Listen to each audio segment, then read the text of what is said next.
Jai friends, I'm Major Gaurav Arya and you're watching the Chanakya Dialogues English. In the Committee of Nations, which is why India is saying we need a seat on the United Nations Security Council. We have earned it, we have more than earned it. Very shortly, we are going to be the fourth largest economy in the world. And for the Nepalese people, it is a matter of great honor, the greatest honor that Lord Pashupatinath resides in Kathmandu. There can be no bigger honor.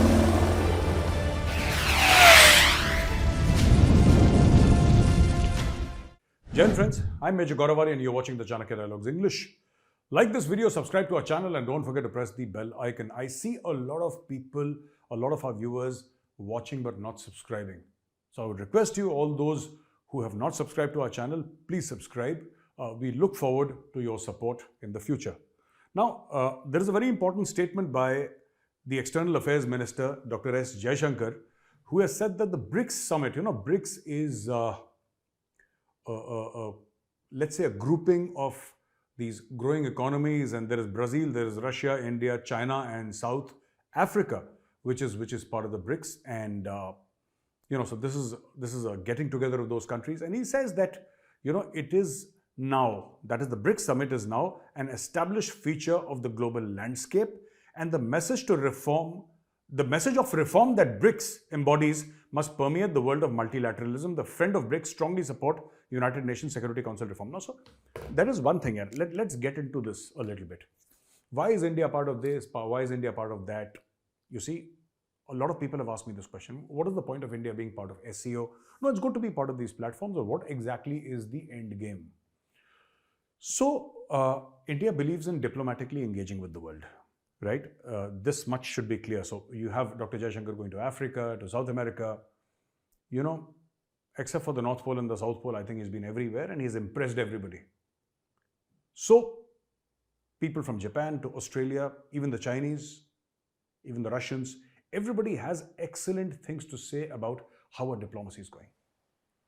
Now, ladies and gentlemen, there are 2-3 things that you must understand, which I will try to explain. Whatever little I understand of this situation is that he mentioned BRICS, Dr. Jaishankar. He says that this is now a permanent feature of the global diplomatic landscape and it's going nowhere. And this is not an alternative to anything. This is a separate thing in itself, a separate entity. BRICS is a separate entity in itself. But he also mentioned about United Nations Security Council reforms. And where's he going with this?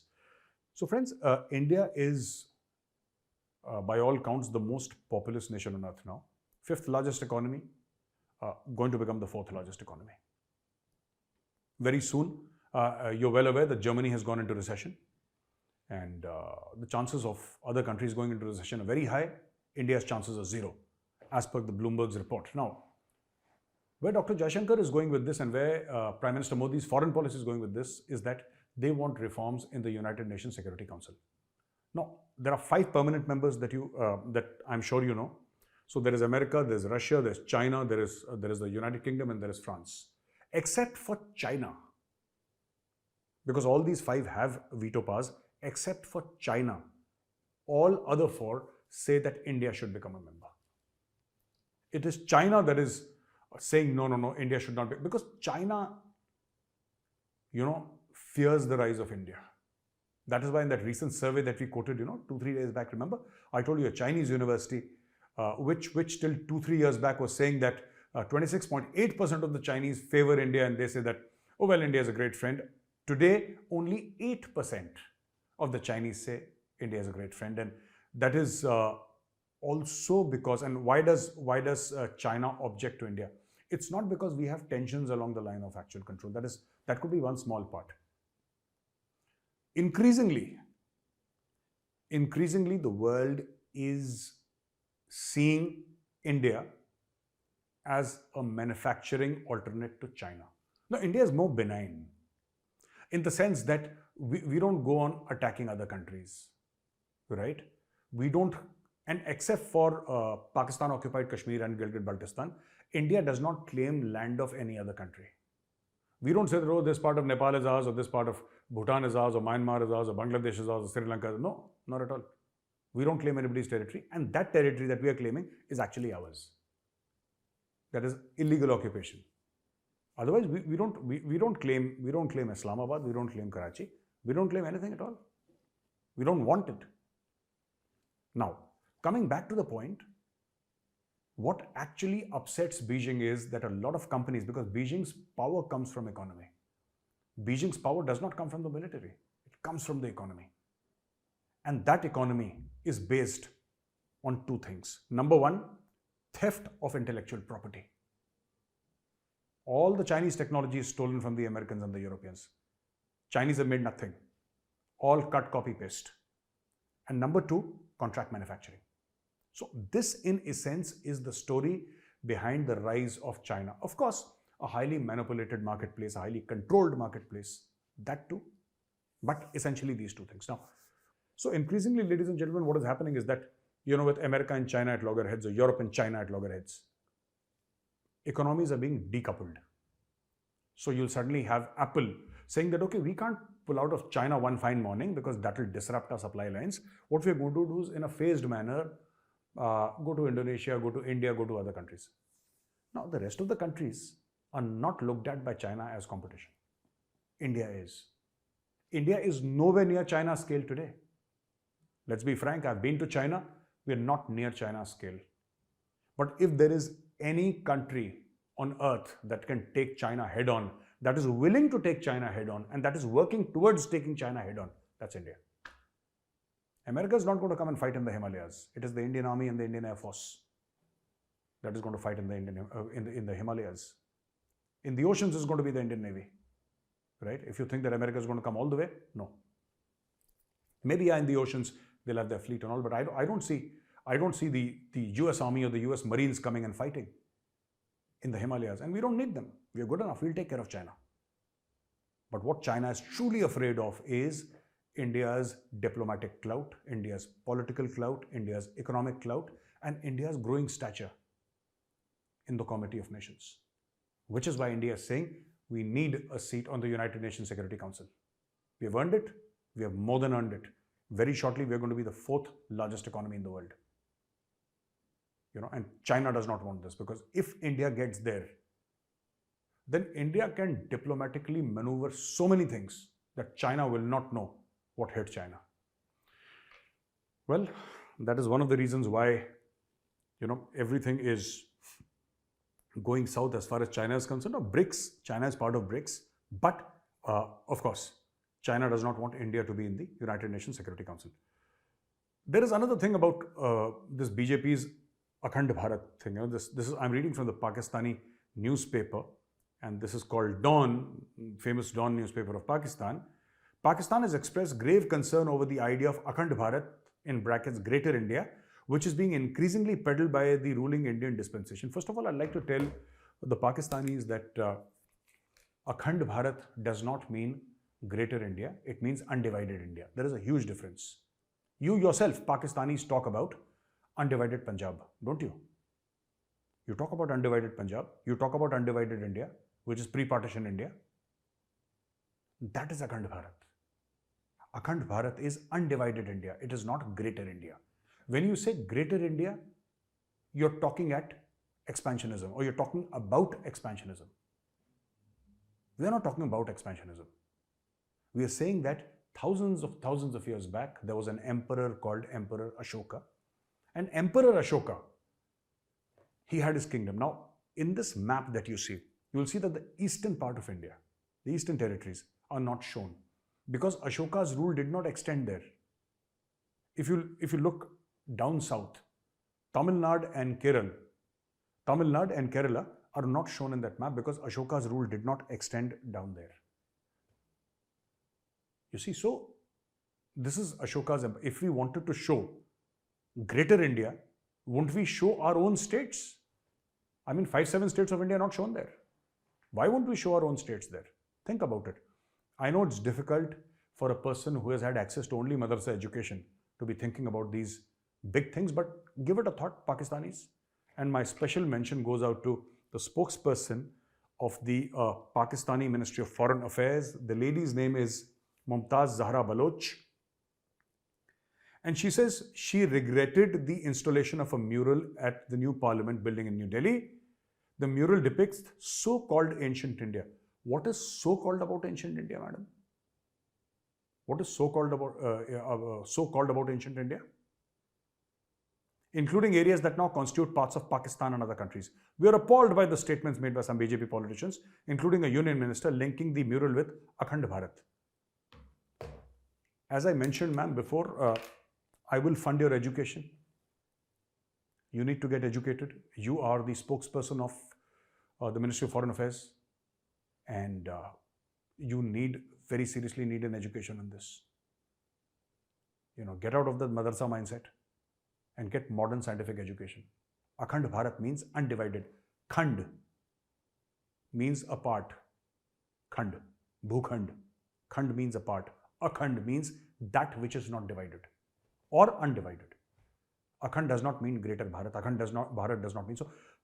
People from Nepal have also, one of them, KP Sharma Oli, a former Prime Minister, has objected to it and said that, this is against the sovereignty of Nepal. KP Sharma Oli is a Chinese agent, right? And he's an asset who was run by that lady ambassador, the Chinese ambassador. This man was an asset. He was run by the communists. Now, let me tell you 2-3 things. And I would like to address this to my Nepalese brothers and sisters. And I say this with the deepest of respect and with all my heart. Nepal belongs to India and India belongs to Nepal. Ma Sita, Janakpur. Nepal is our home and India is your home. And Lord Pashupatinath resides in Kathmandu. Our linkages go back to prehistory. Our linkages go back before recorded history. So please don't be influenced by these Chinese fools, these Chinese CCP members. Don't be influenced by these fools. They will say anything to further their agenda. We are brothers, and I would request Mr. KP Sharma Oli to keep Chinese politics. You're a Chinaman. You're a Chinese citizen. For all I care, you may carry a Nepalese passport, but you're not Nepali, you're Chinese. Please keep your loyalties to China, to yourself.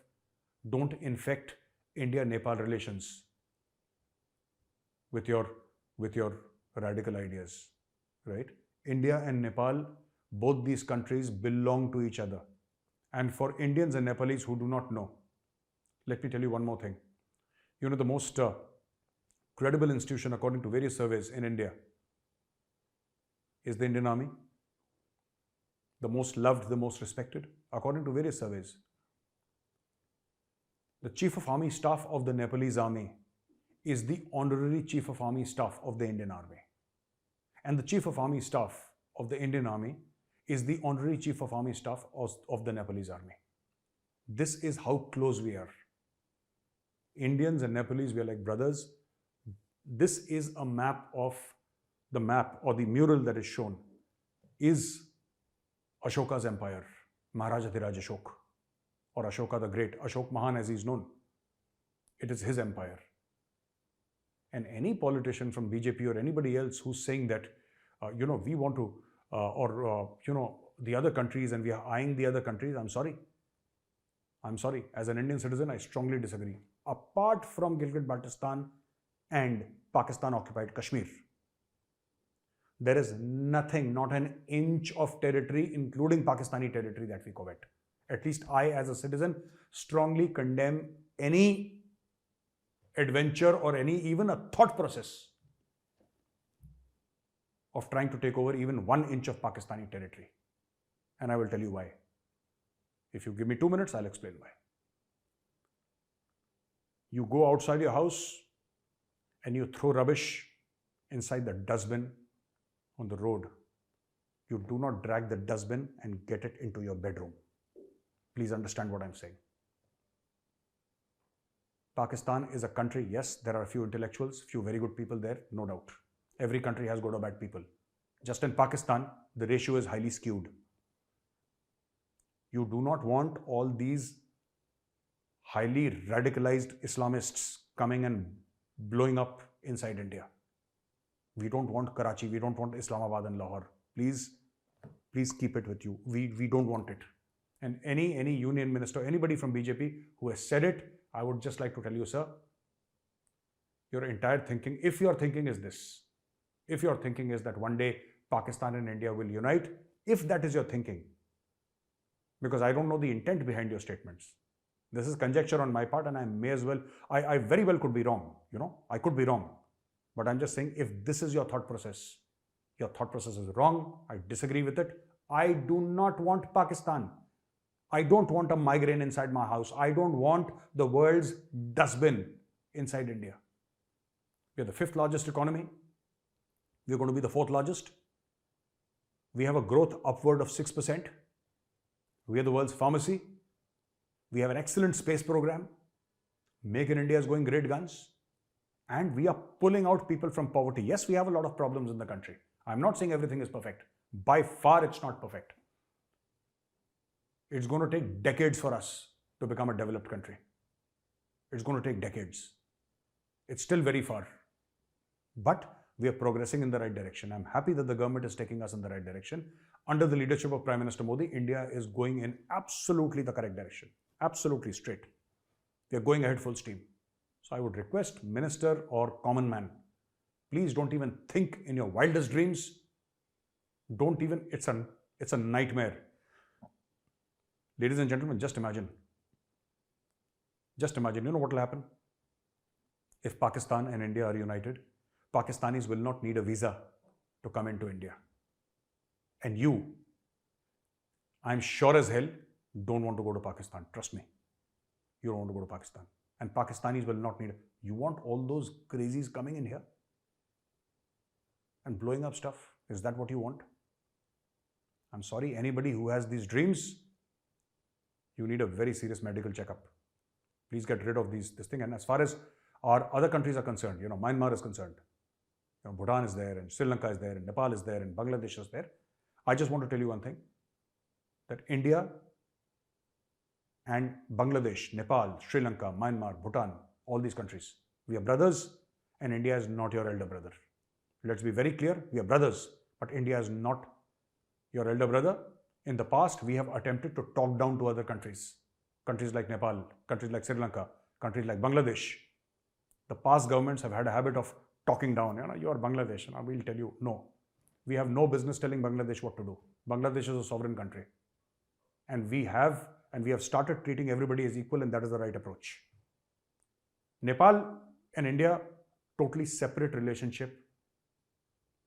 Because as I said, while Nepal, full respect for Nepal as a sovereign country, but Indians and Nepalese, they're like what?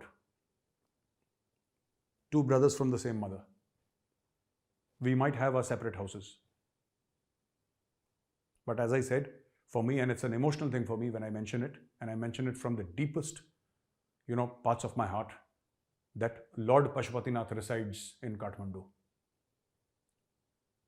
And for the Nepalese people, it is a matter of great, great honor, the greatest honor, that Lord Pashupatinath resides in Kathmandu. There can be no bigger honor. And for India, there is no bigger honor than knowing that in our neighborhood, in a friendly country, a brotherly country like Nepal, Lord Pashupatinath resides. It's a matter of honor for us also. So ladies and gentlemen, I'll leave it at that. If you like this video, please press like, subscribe to our channel, and don't forget to press the bell icon. Jai Hind, Vande Mataram, Bharat Mata Ki Jai.